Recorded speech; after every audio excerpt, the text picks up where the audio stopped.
এই ভিডিওতে আমরা জানব সিভিল কেস এর প্রসিডিংয়ের ব্যাপারে। সিভিল কেস কিভাবে চলে স্টেপ বাই স্টেপ আপনাকে বলবো। আদালতে কেস ফাইল করার পর পরবর্তী স্টেপ কি হয়, জমি জায়গা সম্পর্কিত অথবা কেউ আপনার প্রপার্টির উপর জবরদখল করেছে, জমি জায়গা বা প্রপার্টি সংক্রান্ত যত কেস হয় এগুলোকে সিভিল কেস বা সিভিল ম্যাটার বলে। সিভিল কেসে সাজা হয় না, এখানে শুধু কম্পেনসেশন বা ক্ষতিপূরণ হয়। এর প্রসিডিং স্টেপ বাই স্টেপ আপনাকে বলছি। সবার প্রথমে আপনি কেস ফাইল করেন কোর্টে।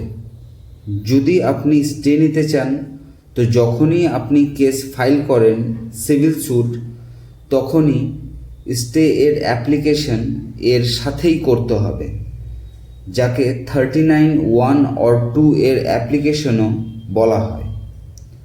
আর যদি আপনি স্টে না নিতে চান তবে সিম্পল সিভিল স্যুট যে কেস করতে চাইছেন সেটি করতে হবে। আর যদি স্টে অ্যাপ্লিকেশন সাথে করেছেন তো আপনি কোর্টের তরফ থেকে শর্ট ডেট পাবেন 5, 7 বা 10 দিনের। এটি কোর্টের উপর নির্ভর করে। আর নোটিশ যায় দ্বিতীয় পক্ষকে। আর যদি আপনি সিম্পল কেস করেছেন তো আপনি লং ডেট পাবেন। সিম্পল সিভিল স্যুটে 1 মাস 2 মাসের ডেট পেতে পারেন। এটা কোর্টের প্রসিডিংয়ের উপর ডিপেন্ড করে। এরপর দ্বিতীয় পক্ষকে নোটিশ যায়। এই ভিডিওতে আমরা সিম্পল সিভিল স্যুটের ব্যাপারে কথা বলবো, যেখানে স্টে অর্ডার লাগানো হয়নি। নোটিশ যাওয়ার পর দ্বিতীয় পক্ষ কোর্টে পেশ হলো তো ঠিক আছে, আর যদি পেশ না হয় তার পাবলিকেশন করা হয়। এরপর একতরফা প্রসিডিং চলে। যদি দ্বিতীয় পক্ষ পেশ না হয় কোর্ট এটা মেনে নেয় দ্বিতীয় পক্ষকে সবভাবেই ইনফর্ম করা হয়েছে, কিন্তু জেনে বুঝেও কোর্টে পেশ হচ্ছে না, তাই একতরফা প্রসিডিং চলবে। প্রথম পক্ষ কোর্টে আসবে এবং নিজের বক্তব্য রাখবে। আর যদি নোটিশ পাওয়ার পর দ্বিতীয় পক্ষ কোর্টে পেশ হয় তাকে রিটেন স্টেটমেন্ট দিতে হয়। এই রিটেন স্টেটমেন্ট দেওয়ার জন্য দ্বিতীয় পক্ষের কাছে 30 দিনের সময় থাকে। সিপিসির মধ্যে নিয়ম আছে 30 দিনের মধ্যে রিটেন স্টেটমেন্ট ফাইল করতে হবে। 30 দিনের মধ্যে এই রিটেন স্টেটমেন্ট যদি না আসে এর জন্য আরও 60 দিন এক্সট্রা পাওয়া যায়। সব মোট 90 দিনের মধ্যে রিটেন স্টেটমেন্ট যে কোনোভাবেই তাকে জমা করতে হবে। রিটেন স্টেটমেন্ট যখন চলে আসে ডিফিডেন্ট এর তরফ থেকে বা দ্বিতীয় পক্ষ থেকে এরপর যে কেস করেছিল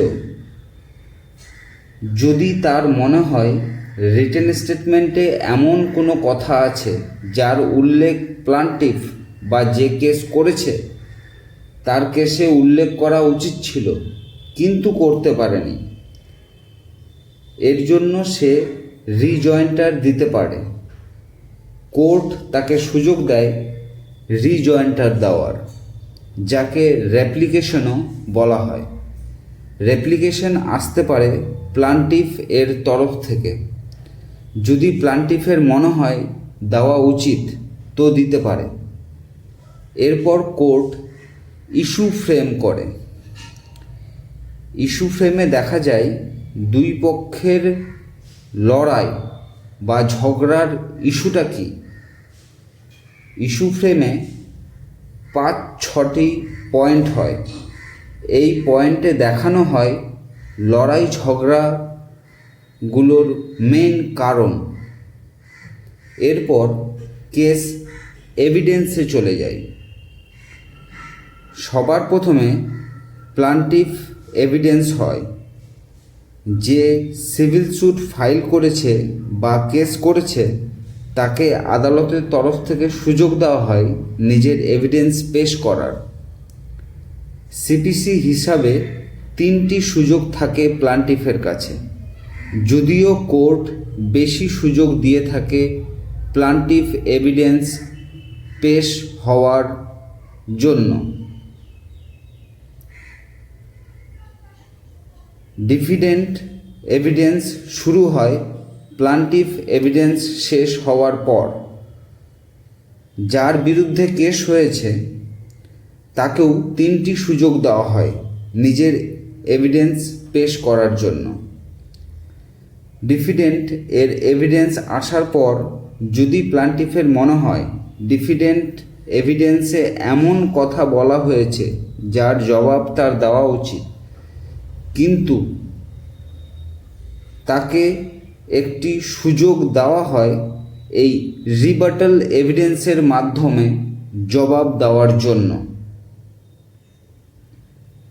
রিবাটাল এভিডেন্স এর পর কেস আর্গুমেন্টে চলে যায়। এখানে আপনি রিটেন আর্গুমেন্ট দিতে পারেন বা ওরাল আর্গুমেন্টও দিতে পারেন। সবসময় আপনাকে সেই কথাগুলোই তুলে ধরতে হবে যাতে কেস আপনার ফেভারে যায়। ফাইনাল আর্গুমেন্টের পর জাজমেন্ট আসে। এই ছিল সিভিল কেস এর পুরো প্রসিডিং স্টেপ বাই স্টেপ বোঝানোর চেষ্টা করেছি। খুব সহজ ভাষাতে তুলে ধরেছি। আশা করছি বুঝতে পেরেছেন। যদি কোনো কনফিউশন থাকে তাহলে কমেন্টে অবশ্যই জানাবেন। যদি আপনি লয়ের স্টুডেন্ট হন বা ল সংক্রান্ত বিষয়ে জানতে আগ্রহী হন তাহলে চ্যানেলটি অবশ্যই সাবস্ক্রাইব করে নেবেন। এই চ্যানেলে ল সংক্রান্ত ভিডিও আসে খুব সহজ ভাষাতে, যেটি আপনি খুব সহজেই বুঝতে পারবেন। তাই চ্যানেলটি অবশ্যই সাবস্ক্রাইব করে নেবেন। ধন্যবাদ ভিডিওটি দেখার জন্য।